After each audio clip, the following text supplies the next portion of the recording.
Welcome to the Ronnie Resonance Podcast, a space for women in transition, becoming, and rebirth. I'm Ronnie, an intuitive guide, mentor, and multi-dimensional human learning right alongside you. Here we explore identity shifts, intuition, alignment, purpose, and the deeper truths you've been feeling but maybe haven't said out loud yet. This is where you return to yourself, gently, honestly, and with resonance. Take a breath. You're exactly where you're meant to be. Hello, everyone, and welcome back to this week's episode of the Ronnie Resonance Podcast. If you guys are joining live today, definitely say hi in the chat. I always love to see who's here with me every single Tuesday. And if you're watching the replay later on YouTube or inside the Becoming Sanctuary, hello, welcome. I'm very excited for this conversation today because honestly, I think this is one of the biggest realizations that I've had over the last couple of years. Also, if you're live, just make sure that your microphones are muted unless we're in discussion, because sometimes Zoom likes to pick up little background noises and things like that. But anyway, this month inside the Becoming Sanctuary, we've really been talking about embodiment, becoming, identity shifts, nervous system healing, and really what happens when your internal world starts to change before your external life fully catches up. So today I want to talk about something that I think completely changed my perspective on healing, productivity, consistency, and honestly, my relationship with myself, which is the difference between discipline and self-abandonment. Because for a really long time, I genuinely thought that discipline, it actually meant controlling myself, like controlling my emotions, my ADHD, my body, my productivity, my timing, controlling my reactions, literally controlling my entire life. And honestly, I think for years I was performing discipline externally while internally completely disconnected from myself. And I think a lot of people are doing that right now without even realizing that they're doing it. For a really long time, I thought that discipline meant perfection. So this was shaped from a very young age, I think, for me. And I think it kind of started with probably my ADHD. I was diagnosed at 6 years old, like I've mentioned before, but I was, always taking longer to process things. I was struggling with constantly being distracted. I would struggle with like getting tests done on time or really timing of anything. Like I would take forever in the dressing rooms when I would go shopping with my mom. I always felt like I was behind. Like I just couldn't understand what the other students were getting that I wasn't getting. And I would like go home and like reteach myself everything at night in school because I just could not keep up with everything going on. And I felt like none of the teaching was actually teaching and the teaching style that I needed. All of those things over the years, I really did start to internalize those things as character flaws. And so that led me to almost associating discipline with, suppressing symptoms of, different things, just masking my ADHD-ness and just everything around that maybe made me look different than other students. Always trying harder and having to feel like I have to work 10 times harder than the average student because, I wanted to make it look like I didn't have anything wrong with me, but I also just naturally had to try harder. It school just was not created for people like me. And I really just wanted to function normally and like prove I had the capacity or the capability to be able to learn like other kids, be as smart as other kids, retain information like other kids. So these dynamics in school and in my childhood, because I mean, even I was one of 5 kids in my family. So I'm also always comparing myself to my siblings as well, not just kids at school or, how I feel like I'm supposed to show up in school and what that's supposed to look like. And all of the things and just checking off all those boxes. And so I became kind of like obsessed with perfectionism and productivity. And, when things weren't perfect, or if I feel like I procrastinated on something, or I felt like I was trying to get something done and it's taking me forever. And, all the things, or just like avoiding things because I'm worried it's going to take forever. So there's so many things that started to change in my life as I got older because I was just trying so hard to be like everybody else. And so I would have this emotional shame every single time that I felt like, oh, I missed the mark, or, oh, I'm not as smart as the other kids. I really tried to make it look like to everybody else in my life that I was like doing good. And like, as long as I work harder and as long as I look like I'm trying really hard, then that's fine. But in reality, I really was feeling a lot of shame and really wanted to be able to be just like everybody else. I'd always been called like an old soul my whole life. And so even as a child, being called an old soul while still feeling like you're behind everybody else internally was very confusing for me. But I think that because I was an old soul and I was trying to perform this productivity and all of these things, I was really trying to look more than I really felt inside. And this required me to mature very early because I started to have to like fight against myself at an earlier age than maybe some other people would. So, being an old soul, you kind of think to everybody else you're supposed to have it all figured out. Like being mature doesn't always equate to being disciplined and smart and having it all figured out. I think I thought that discipline also had something to do with maturity. And so I always wanted to seem like I had my shit together. I always wanted to seem like I'm figuring it out or whatever, and not let anybody know that I'm struggling with certain things, because I also was a child who was a firstborn who also felt responsible for like my younger siblings at times. And so there's just a lot of responsibility. And so it required me to feel like I needed to be very disciplined. And again, because I struggled in school and because I've had all those issues as a child, the discipline was more so this, like, again, uh, perfectionism, productivity type of thing, so that, I look a certain way, I guess. I mean, I also had a mom who is a teacher, or is a principal now, but was a teacher. And so there was like a pressure too, because I'm like, well, my mom's a teacher and I'm struggling. How does that even make sense? And so the proving also had to do with proving things to my mom and proving things to my family and things like that. So I felt like I didn't have a lot of freedom when I was a kid because I was always struggling so much in school. And I had this mindset that probably was conditioned, that if I wasn't where I wanted to be, or if I didn't understand something or whatever, then I needed to put all my effort and time into that and do it until I get it. And that can be really hard because sometimes it takes maybe a different learning style or time to get things or whatever. And so I felt like my discipline, again, was always in this like insane working productivity, proving, hustling, just trying to just make it look like I have it all together. And so when I had the freedom of like, okay, I'm out of high school, I'm in aesthetic school. During that time, that was my first experience of like, yeah, I have to be productive. I still have to prove, I still have to do things, but I have freedom. So that's when things kind of like got a little tricky, because I'm like, I no longer have eyes on me 24/7. I finish aesthetic school, go out and I am booth renting for the first 2 years that I'm out of aesthetic school. And this is really where things get complicated, because I am not 21 yet during this time, up until maybe like the tail end of that business.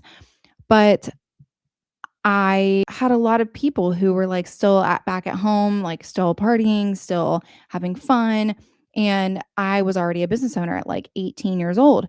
And so that was tricky for me, because I'm trying to balance like what professionalism is in this disciplined look, while also feeling youthful and wanting to party and all of those things. But I'm a business owner and I have to worry about my image and all of those things. So I'm navigating feeling like I already was like a little adult as a child, to now being like, oh no, now I'm really an adult and I have more control and freedom over what I want to do. And so the discipline became harder, because discipline to me at the time, again, was pushing, proving, productivity, perfection, all of those things. And so I was having a hard time balancing that with also just being in my 20s, having fun. This is where this like boss bitch kind of identity began. And it happened because of, I think, the trend and the movement of being a boss and doing all the things. But again, like I've talked about in previous podcasts, that is a level of performance that you're performing when it comes to discipline and being successful. Externally, I think to people, what I was trying to prove constantly was that I looked disciplined, I was really ambitious, had a polished image, I was productive, like, oh, I got to build this website today, or I got to do this today, or oh, I just don't have time, and just always acting like I'm so busy and productive. But really internally, I just wasn't grounded in myself yet. I felt very disconnected from myself because I felt like I had so many years of people trying to pull me away from my true self, that once I got to this place where I'm like, I'm over here as this like half version of myself, and feeling like I need to still, stay this version, but feeling like this is uncomfortable at the same time. And so, again, I was very disconnected. I was operating, I think, more from an ego place of just like, what did it look like to the external world? And that was good with me, that I could be this way in my personal life. And then to everybody else, I could operate like this. And so it looked like, what it really was that I was proving myself. I'm a mess in my personal life. I'm going through it. I am going through breakups with guys. I'm dealing with men, and just like navigating that. I'd been in a long-term relationship as a child, or I guess as a child, felt like I was a mess in my personal life, but I wanted to keep up this persona, and that I was mature. I'm an old soul and I can do all of this, and I'm young, and all the things. So I really was operating from that place. So that truly became exhausting, trying to like maintain an image of having it all together when internally I just did not feel stable at all. And honestly, I think everything started really unraveling for me after my business partnership. So I know I've talked about this in previous episodes, but like in my 20s, I booth rented for a couple years. I went out, worked for other people, kind of got some of that out of my system, but still was performing this like disciplined look and whatever to my bosses and everything else, even though I was, again, a mess like in my personal life. And then by 2016, I had kind of got fed up with, feeling like I was out of control in the places that I worked, and that the businesses were not ran great. And, I always feel like I thought, well, like I know if I control it, I know if I do it, like I know that I can do it better. And so that's when I decided to start my first spa in 2016. And that was fine. And then after 2 years, I merged that. And I realized in my business partnership, like after the fact, that all of this time, like all through my 20s, like when I started at 18, as a business owner, then even as working for other people, and then being a business owner again, and going through that business partnership, I realized that entire time in my career, I was performing this discipline, and I wasn't actually building self-trust with myself. So I realized that in the business partnership, there was so much that I lost with myself, but it was necessary because and I had to like understand things on a different level than how I'd been operating. In my business partnership, there was a lot of like comparison. I thought, okay, when we do this business partnership, we're going to be a team. We're going to help each other, balance each other's strengths and weaknesses, and this is going to be great. And I think from day one, that is not what I got from my business partnership or my business partner. And I slowly started to feel like, am I not productive enough? Am I not working hard enough? And I was just like, was questioning myself constantly. And for the longest time in that partnership, I was thinking that it was me. And I was seeing how like hyper productive she constantly was. And so I was like comparing myself to that and feeling like I was being less disciplined or whatever. First meeting that we ever had, the first day we worked together, I thought we were going to go in, work on some things, go home, come back to it the next day. Turns out she wanted to work on literally everything. It was like, okay, we're going to sit in this office and work from 9 a.m. until 9 p.m. And that was my first time with this person. And the whole time I'm thinking, this sucks. I don't want to sit in this office all the time. And I started to feel like, well, am I just lazy? Am I like, do I just not want to work? I kept trying to be realistic with myself. Like, no, this is a little crazy. Like, nobody wants to sit in an office, for not whatever hours working on things just to work on things when we weren't even really collaborating during that process. It was like, oh, you have your stuff, I have my stuff. Let's just hunker down and get it done. And it's like, to have a business partnership, you would think that you would want to take things off of each other, like split up the duties and get those things done. Or when you are working in the same room, you're collaborating and you're working on something together. And that's not what was happening. But in my mind, especially with my ADHD mind of oftentimes getting stuck in this analysis paralysis or paralysis in general, and procrastinating things or whatever it might be, or avoiding something that feels like it's not going to be exciting or fun or whatever. Because with ADHD, you want that like dopamine hit essentially. So I really started to question, like, am I lazy? Do I not even want this business? Like, you've worked so hard for all this stuff. Like, why all of a sudden are you acting like this? It doesn't make any sense. So I really just was, the whole time, what I realized was really trying to keep up with someone whose nervous system operated differently than mine. And I didn't realize how much she was probably already trying to prove. And so without knowing that, I there was this competition, that entered our dynamic. And how I really started to have to uh, perform a discipline that wasn't natural to me. I think to be on the same page and to make it seem like, no, I am enjoying this. I promise I'm enjoying this. And it's like, I'm not enjoying this at all. Like, this is not what I wanted at all. And it's weird because it's like I had this performative discipline before we got together. But then when I met her, hers was like 10 times more. And so it just made me realize, like, see, kind of mirror to me, like what I'd already been doing in my business before we merged our businesses, and how I'm like, this is not what I want. And because what happened in this with her is that I would try to prove my worth. I would try to prove my contribution to the business. I would try to prove my value in the business, and then my capability in the business, and that I am able to run this, and I could do this whether I have you or not. But she was doing that times 10.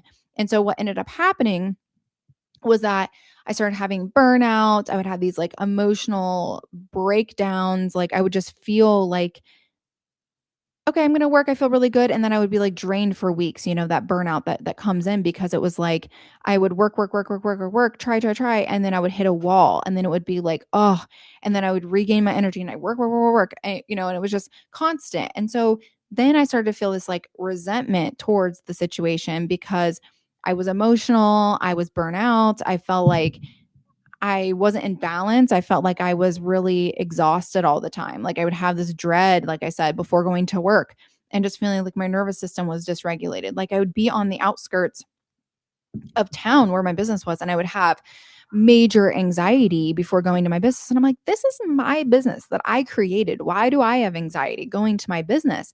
And it was simply because of the dynamic that I was in with my business partner. What I had to realize in that situation was that my nervous system was not the enemy, because I thought, like, again, why am I anxious? Why am I all these things? And that really, I think what my body was reacting to was this misaligned partnership, this misalignment in my business and with who I was as a person. And so I don't think the anxiety was random at all. I don't think exhaustion was random, and I don't think the dread about going to work was random.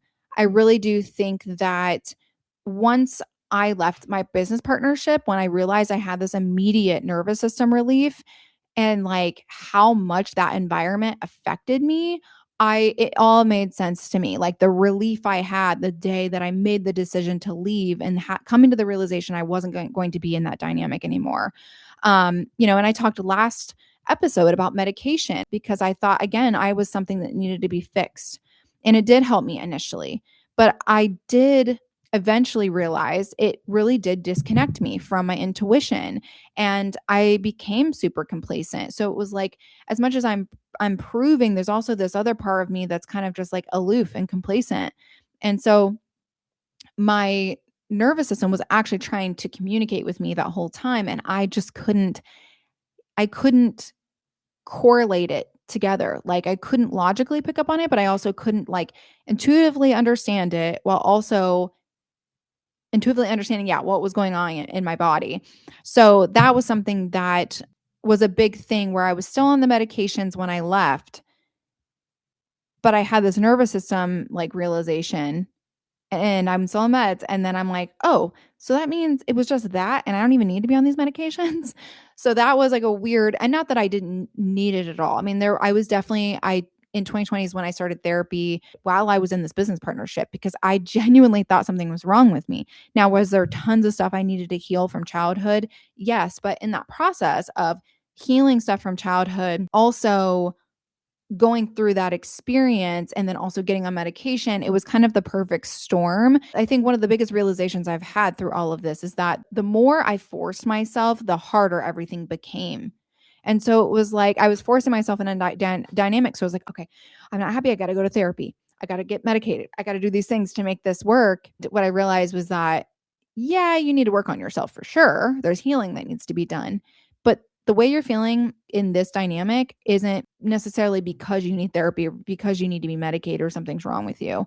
This is definitely something where this is misaligned, and to be more realistic about that. And through the forcing, through all of that, like, for doing everything to stay in force, like forcing, when I say forcing, I'm saying like with therapy and meds, like those were literally crutches to help me continue forcing what I was forcing. If I would have just said, no, this isn't for me, and I would have went and did something else, I may never have gone into therapy. I may never tried medication. I may never felt like I need to. So what happened was, again, the more I forced myself, the more resistance that I created. Every time that I forced productivity, forced clarity, forced creativity, consistency, routines, just forcing myself to operate like everybody else, I would get these burnout cycles. I would get like a paralysis. I would procrastinate the things that I maybe didn't want to do, you know, that I didn't know I didn't want to do, but procrastination was a sign. And then I was overwhelmed. My nervous system shut down. Those are all things that happened every time I kept forcing all of those things. So the harder that I pushed myself, the harder that my body would resist. What I started doing was really trying to, like, after that business partnership and once I was out on my own, I had some things that I learned in therapy, but this was still something that I didn't fully get. I didn't fully understand until probably this last year or two, where I really needed to slow down. I needed to listen to my body. I needed to know that in the morning, I need to not be doom scrolling. I need to like get up, move my body, have mindfulness, make sure that I do some tarot to help with my intuition, maybe do some quantum prayers, work out, move my body, like I said, and like do some sort of nervous system regulation, like breath work or whatever. And I think I want to make it clear that would be a more disciplined thing to do, right? Like that's more disciplined because we're honoring ourselves, our bodies, all of those things. But when it comes to forcing and stuff, that's not necessarily discipline, that's just force. So I just want to clarify though that I'm not saying to never do hard things. What I'm saying is that forcing yourself constantly will create this dysregulation, and that sustainable consistency is, it really comes from working with yourself and not against yourself. So it's important that you honor your overstimulation. If you are feeling overstimulated in an environment or with a person or whatever, honor that. Leave it. Don't mess with it. The other thing would be like stopping before you get burnt out. Like, for example, I was working on my website yesterday and I was like, got to a certain point, it'd been hours of working on it. And I'm like, I know my projector energy, I'm only supposed to do this for probably like 4 hours and then I need to take a break or whatever. And so I pushed and I pushed. And then I got to the point where I'm like, oh, my brain's not working. And then I'm just getting pissed and frustrated and all of those things. And I didn't stop before burnout. The second I started to get resentful, mad, frustrated, testy, all of those things, that's when I know that I didn't stop before the burnout started. And so once those symptoms started coming up, I was like, okay, no, I hear you. I hear you now. I'm going to stop. I think the other thing too is like rewarding yourself. There's a huge thing with ADHD in your like reward center. And that's something I actually learned from my husband when we first met because he has ADHD. And I've learned some tactics that he got or learned as a child. And so one of the things is like rewarding yourself. And like, for example, in college, if he was needed to study or do homework or whatever, he would give himself like, okay, once you're done with all of this stuff, you can get this. You can play a video game. You can have a drink. You can do whatever. But like, rewarding yourself because I think sometimes we get so much into this like doing energy, even if we are honoring ourselves and all of that. I think it's good to stop and kind of pat yourself on the back and actually like reward yourself for your hard work because again, like you're going to get burnout the more you just work and you don't allow yourself to sit in that and celebrate yourself for a little bit and give yourself a little bit of self-love. And I started recognizing like my paralysis patterns. That has helped me kind of work with myself better and knowing that, like, okay, Ronnie, if you get up in the morning and you sit on your phone, you're probably going to like sit there, maybe start thinking about things you don't want to think about, especially if you're scrolling on social media and it might be reflecting some things to you that get you kind of in this like mental spiral or whatever. So I think that was something that I've noticed. And then also, like, I was doing like 3 videos that I was doing a week. And I would be like dreading, like, oh, I'll film it at noon. Then, oh no, I'll film it at 2. And I started realizing that like this paralysis of not just moving forward. I mean, it's paralysis and it's procrastination. But like I started noticing those things. And so I realized, okay, this is not fulfilling you right now. Like you need to take this off your plate. It doesn't mean that it was wrong that you started doing this one particular video series, but this is becoming too much and this is where you need to put your focus. And so I just realized like when I start to dread something, I'm like, okay, that's my sign. It's okay. I'm going to make changes or whatever. And so really all that being said, I've just truly, I think understanding my ADHD has been major for me instead of just trying to fight it. I think a lot of the things that I have that maybe don't fit into the way society wants you to operate is because I have ADHD. So I think that you start becoming more consistent once you stop trying to like violently force consistency. And that's what happened for me is that that's when I really did start to become more consistent in my life is just stopping forcing. And honestly, I think a lot of people are abandoning themselves while calling it discipline because a lot of people think discipline means overriding themselves. Like, I think that there's so much around, hustle culture. And like, despite how you might feel internally, if you want X, Y, and Z, it's like you got to keep pushing for it and working hard. And that, you must not want it bad enough if you're not working hard enough. And so that's something that I've realized with me is that you're like overriding your own feelings to prove and to hustle harder. And then the other thing for me too, I'm not a fan of capitalism and hierarchy structures and things like that. I think that, sometimes we override ourselves because we think that someone knows more than us or has more than us or whatever. We're either trying to look higher up than somebody else in this process of like discipline and productivity and all of that stuff, or we're trying to prove to someone higher than us and think that they might know more. And I think that happens a lot in these like capitalistic hierarchy type structures. And so there's a lot of like performance. And so you start abandoning yourself just to look a certain way to other people. And then you start to be obsessed with productivity and think like, okay, I'm going to work my way up the ladder if I just work harder and do more and just give, and keep going. I think this is why people feel guilty resting, especially women, because there is so much like proving. And it's like, if we don't always act like we're going after what we want, then again, we must not want it bad enough. And I think that that's not true. I think that discipline can simply mean like still working towards something without actually feeling like you have to prove something to anybody about it. And so if we just rested, you might feel like, okay, I'm going to be behind because I'm delaying my time, I feel like women feel like there's like a timeline they have to get to something, or men want to act like we work so hard while women are over here taking care of the house. And it's like they feel bad if they rest because they're like, well, my husband's working so hard, then I have to do this, that, and the other. And I have to prove that I can be a mom and do the things and whatever. And it's like, it's okay to like chill the fuck out for a second and just sit down, and like you're going to have more energy later on if you actually honored your body and allowed yourself to rest when you need to and not feel so guilty about it. And we're all on our own timelines. You're getting there at some point. Okay. But I think it would be more beneficial to get there without forcing it or to overwork yourself or whatever.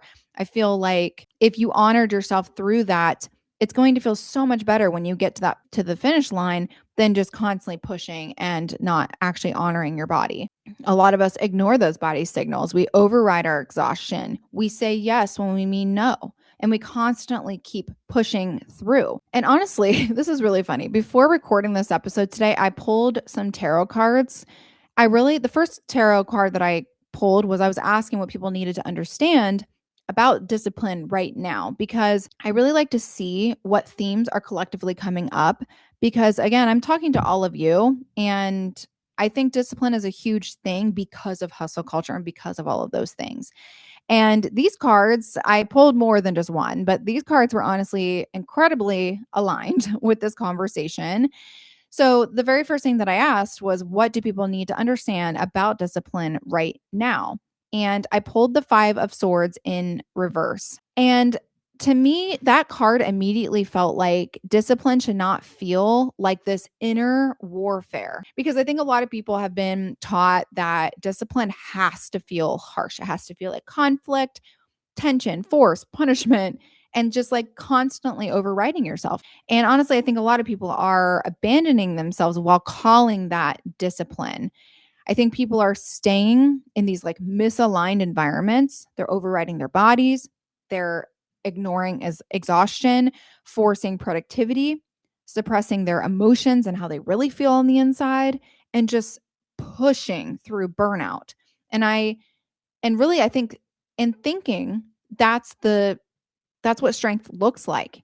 But I actually think real discipline is the opposite of self-abandonment. So then I asked, what is discipline actually supposed to feel like? And I pulled the Knight of Cups, which I honestly loved, because the Knight of Cups is emotional connection, it's devotion, it's following what genuinely matters to you and leading with your heart.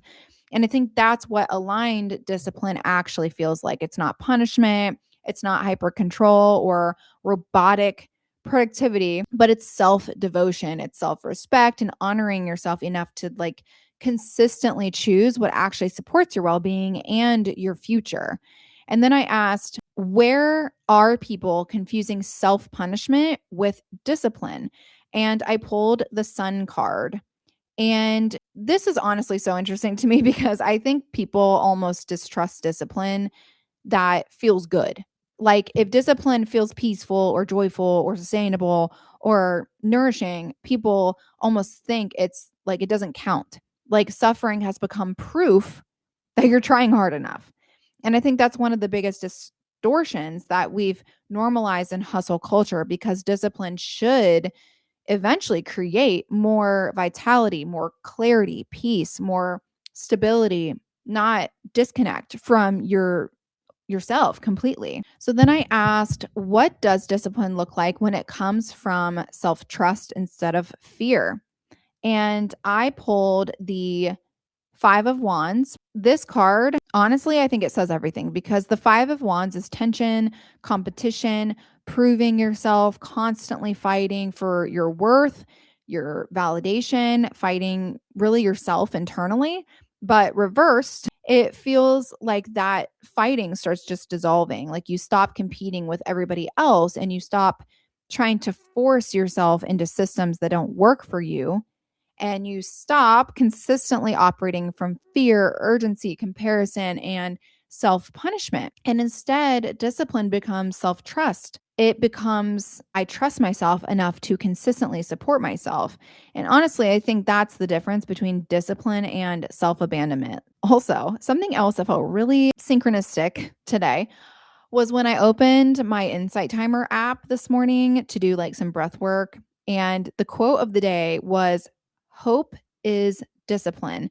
And I've honestly been thinking about that all morning because I think for a really long time, I thought that discipline really did mean force, like pushing harder, controlling outcomes, making things just happen.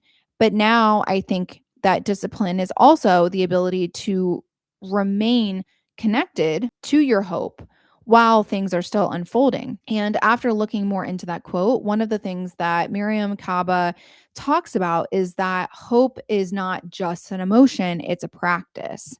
And honestly, I think that really changes everything because it's easy to hold hope when things are working. It's easy to trust yourself when you already have the proof that things are going to work out. And it's easy to stay connected to the possibility when everything is unfolding exactly the way that you want it to. But the real discipline is like continuing to trust yourself before you have the external proof, like continuing to honor yourself during these uncertain times and continuing to intentionally, without collapsing into panic, urgency, force, or hopelessness, like to move intentionally without all of that happening. Because honestly, hopelessness is really easy sometimes. It's easy to give up on yourself. It's easy to stop trusting yourself or to just assume nothing is working fast enough for you. But I think hope actually requires emotional endurance. It requires patience, this self trust, this presence with yourself.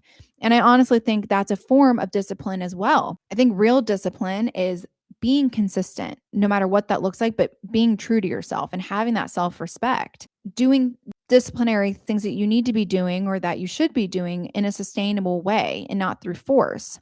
And really having this like nervous system support, like knowing that, like, if you get yourself worked up about something, you kind of understand where that's coming from, or you're able to like hold yourself and to self soothe at the end of the day, but trusting what your nervous system is telling you and trusting that and actually acting on that. Like if you're starting to feel anxious about something, something in this environment or situation or whatever is not good.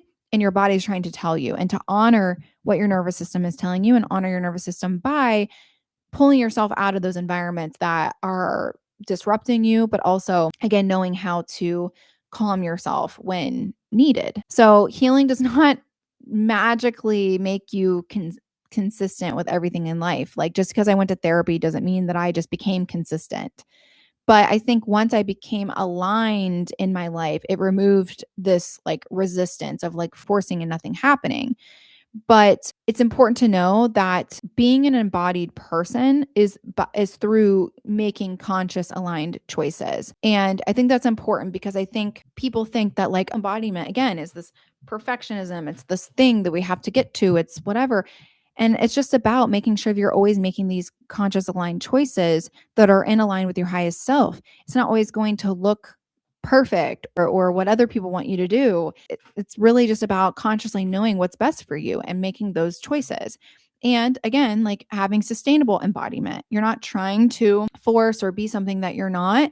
You're just trying to be the closest to your highest self that you can and the best person that you can at all times without doing it for anybody else but yourself, and making sure that you're doing it in a way that is not going to like make you burn out, make you resentful, make you all of those things that we talked about earlier. So, expanding a little bit more on, because I think a lot of people, again, like they think that embodiment is perfection, but it's not aesthetic. It's not pretty all the time. It's not like performing something or making it look a way to everybody else. And it's definitely not becoming some like spiritual perfect person. It's really continuing to choose yourself over and over again. And I don't have I'm in an uncertain time financially. I'm stepping into something completely new with what I do now in my job and just like how I help people. And so I still don't have everything figured out. And that's okay because now I realize that even though I don't have those things, even though I'm still figuring things out and it's uncertain, my nervous system is calmer. I trust myself more than I ever have and how I feel. Like even the other day, there was a situation that came up that I thought I was going to be doing. And then the situation happened. And then I was like, okay, that's my sign. The way I feel about this does not feel good to me. And I need to make the decision to not move forward with this. And I trusted that. And I'm still uncertain. Like I could have said, this is going to be a perfect opportunity. But I think that if I were to still continue that opportunity and ignore this underlying feeling, that would be abandoning myself. And again, it is still all uncertain. Like, would this certain thing that I was considering doing give me more certainty? Not really. Maybe there's an opportunity to make money there and whatever, but it doesn't matter because at the end of the day, like I didn't feel good about it. And so I don't want to rely on something that I'm not 100% about just because I think it's going to do something for me. So that's the biggest thing during uncertainty is like not like abandoning yourself in that moment of being like, well, I need the money and this is an opportunity. It sounds good. So I should do it despite how I really feel inside.